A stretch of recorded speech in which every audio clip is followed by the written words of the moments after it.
All right, Zach, so what are you rooting for tonight at the VGAs? What game do you want to win? I always kind of pull the diplomatic answer of whatever's best, but there are a couple of games that I just think are actually, a lot of the previews I want to see, like The Last of Us. Like, I really want to know more about that game. I love post-apocalyptic stuff, and Ashley happens to be a friend of mine who's like the star of the game, and she's amazing, and the game looks amazing. I also want to see more about Tomb Raider, but as far as like Game of the Year is concerned, I don't know. I work in gaming and I work in like nerd culture, so for me to pull a winner or like say I want them to win is really bad diplomacy on my part. So whoever's best. Everyone's a winner, right? Everybody's a winner. Yeah, they got nominated for crying out loud at the VGAs. Yeah. So what are you playing right now?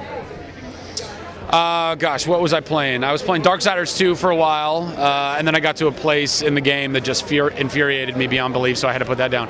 And then I dove into Borderlands 2 and decimated the campaign by myself, no help, and thoroughly enjoyed that. And then I started doing the replay, because you can go back through the game kind of like on a harder difficulty with all the guns that you've accumulated.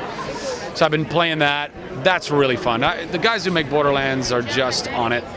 It's loot crazy, right? There's a bunch of guns. I've played it. There's too much loot, if you ask me, because I find that I spend so much time in my menus comparing and contrasting guns and their different powers, and I'm like, this is what, like, I need something that says, like when I'm comparing a gun, says this is the better gun, just use this gun, as opposed to, well, this one has like a fire rate of 2.5, but this one has, so I can't do that. It's a little too much.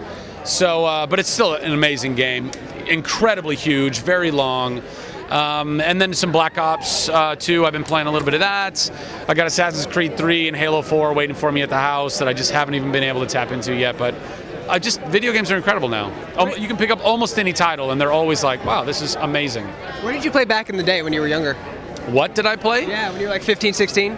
15, 16, that was, I guess that was probably N64 years, right, for me. I'm 32, so 15, 16 was like N64, lots of Mario Kart 64, GoldenEye, really. I mean, GoldenEye to me is still, I'm going to go out on a limb here, and I'm going to say that video games today, particularly the success of first-person shooters, or shooters in general, which tend to be like what most people tend to play and what's made so much money, like Modern Warfare, whatnot, owe it all to GoldenEye. Because I don't think that gamers really existed in the numbers that they did before a game like GoldenEye, where you could have 4-player multiplayer in your house, in every dorm room across the country and even in the world, and it was just fluid. It was so great, and you get to play an iconic character like Bond and Jaws or Oddball that we never let anybody play because he was like cheating. He was too small. He was too small a target.